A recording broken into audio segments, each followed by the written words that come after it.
I've never seen so much money go directly down the toilet drain before. All they had to do was put a tough masculine dude in the game, put a hot chick on his arm who was maybe a damn...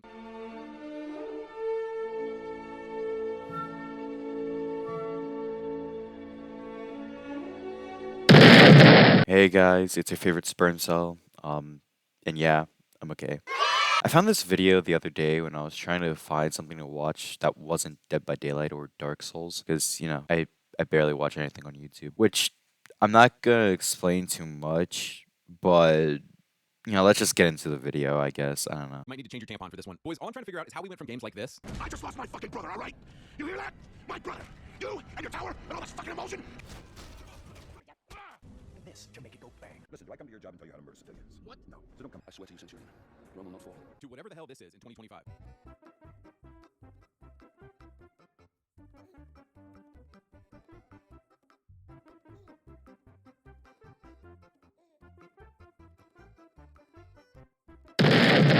All right, a lot to unpack there. But in short summary, basically, this guy doesn't want to be playing video games that have these woke gay people in them. I'm just gonna say that he had to find that Sam Fisher clip through a YouTube short.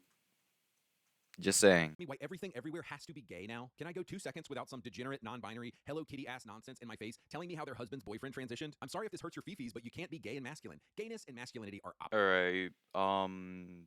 There's nothing really to say about this part besides asking the question, does this guy only play like 4 select games now just because of this?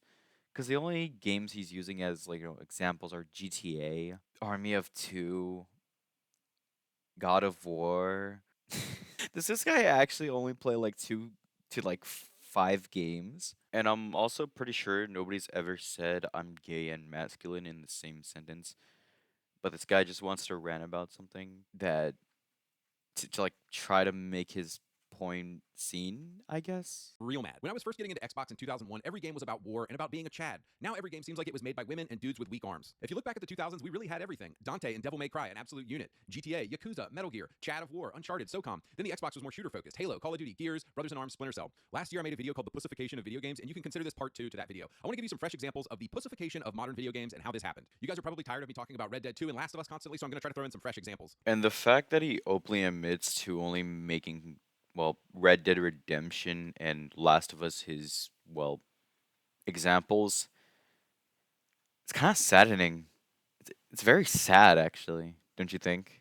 Because this guy actually only has like a few games that he has in mind to make this video, along with the thumbnail to Rainbow Six Siege's April Fool's event. In this video, we're going to take a look at Spider-Man 2 and the cuckening of Peter Parker, Ubisoft and the downfall of Rainbow Six, and finally, Immortals of Avium, Army of Two, and... He uses the basic examples of what a 12-year-old with the brain of a man-child who gets their feelings hurt by basic LGBTQ things would use in their crappy excuse for a commentary video. But this isn't even a commentary video at this point. What he's making is basically just a representation of what an average... I get my feelings hurt whenever I see a LGBTQ related thing, or if I think a woman made this video game, sorry cuck male would make a video on. And the fact that he uses the word cuck a lot just lets you know how immature he is towards everything he deems weak and not masculine. We play a game in which MJ and Miles Morales are the heroes. They are constantly saving Peter because they are faster, smarter, stronger, and more competent.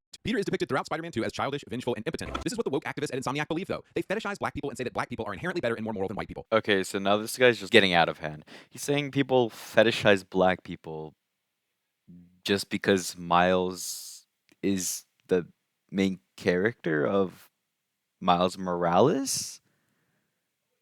The game that has Miles Morales' name on the cover.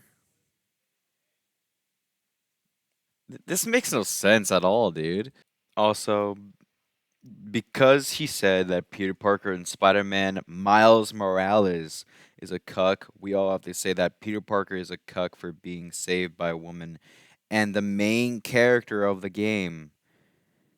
I feel like this don't usually bother me, but it's just how do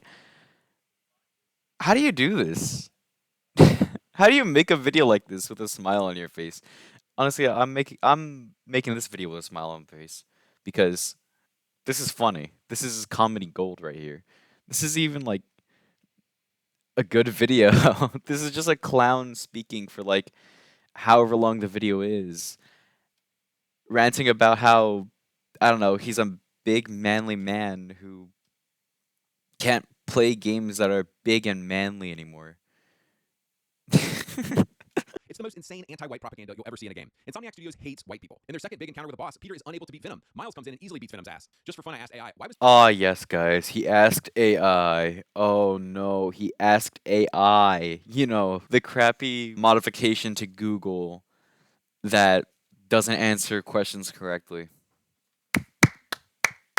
Good job on your end, man. Good job on your end. But guys, this is what happens when you let satanic, homo, LGBTQ There it is. There it is, guys.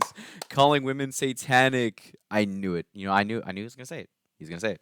He was gonna say it. game, while Spidey 2 is very much an anti-white and anti-male game. In the 2018 game, Mary Jane is more attractive. Peter actually saves her several times in the first game, you know, the way God intended it. So if you didn't hear that with the interruption of Spy from Team Fortress 2 cloaking and, well, you know, laughing at the guy, he basically said men have to save women the way God intended. Peter chooses to save the city over Aunt May, who is essentially like his own mother. Despite a couple of woke things in it, Spidey 2018 is an amazing game, and it's about the heroic sacrifices we must make in order to become men. Too bad they completely cucked Peter Parker and made him a mouthpiece for gay propaganda. Alright, in this part of the video, he basically just talks about Rainbow Six Siege and, like, its evolution and downfall. You know what? I'm gonna bet you guys that he's gonna bring up the fact that OSA exists. Because that's pretty much everybody's just thought process when they think of, I guess, think of woke propaganda? I don't know. But he's gonna pull up OSA at some point. I know he will. 60 and PS3. Bro, these games were so badass. I'm a strong believer that all I need to do is listen to the menu music of a game and it tells me everything about the game I need to know. Also, look at these covers, dude. Squad-based counter-terror, my dude. This was the plot for Rainbow Six Lockdown. In 2009, Rainbow, led by John Clark, anti-aerosol bioweapon that causes massive hemorrhaging and has a 100% fatality rate. So what happened to Rainbow Six? Well, gay-ass Six Siege happened. Rainbow Six Siege came out in 2015, and it's a gay game where you could blow off some steam with the girls at the end of a long day. So like 50% of the operators in Siege are... He's worried more about how there are more women in the game and how also the April Fool's event was made. And also, he goes on to explain that since there is a woman taking charge as a new boss for a game that barely anybody plays now, it's like all woke and pussified. And this guy's stupid. He's just making points where basically women, they shouldn't be in a game. Big buff men, yeah, I want to jerk its butt. Pause.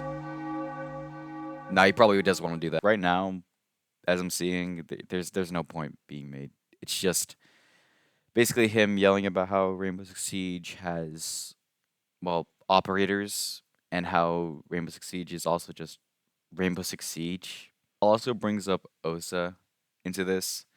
I just didn't want to watch the entire video all the way up to this point right here, because honestly, it's just why.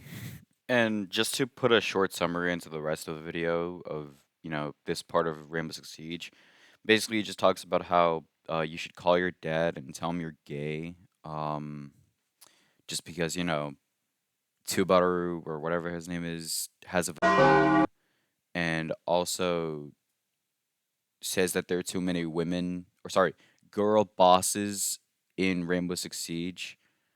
I'm using his term, by the way. I'm using his terms. Yeah, that's about it. Actually, that's the only other points he makes. Or sorry, points.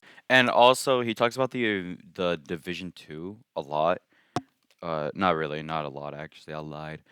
He just talks about it for like a little bit, saying how a man whining about pain, just for, you know, a funny, is now considered cuck material. By the way, yeah, guys. For making dialogue, simple dialogue, that's what cuck means now. This guy's just throwing this word around now. It doesn't even have a meaning for this guy, because all he's doing is just saying cuck and letting his like 14-year-old band of whatever the hells watch this video and say, huh, I know that word now, cuck, cuck, cuck, because I'm pretty sure half of his community doesn't even know what that means. Because what it really means is, well, let me actually do a Google search real quick. Hold up, guys. I did one, but I forgot it. Meaning of the word huck. A weak or servile man. Often used as a contemptuous term for a man with moderate or progressive political views. A man whose wife is sexually unfaithful. A cuckold. So yeah. You're welcome. It doesn't mean dialogue. It doesn't have a meaning towards a man speaking or how Spider-Man is saved. So you're welcome for that history lesson. Say thank you now. Like a little good boy you are. But it gets worse. Your name is Jack, and the person you're following, your mentor, is this chick, Luna.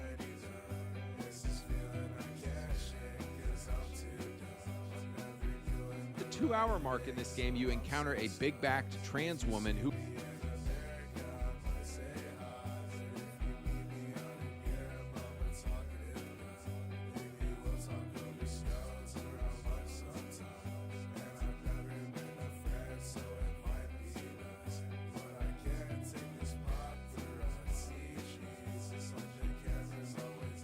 This game is literally like an injection of testosterone when you play it. It's called a private military.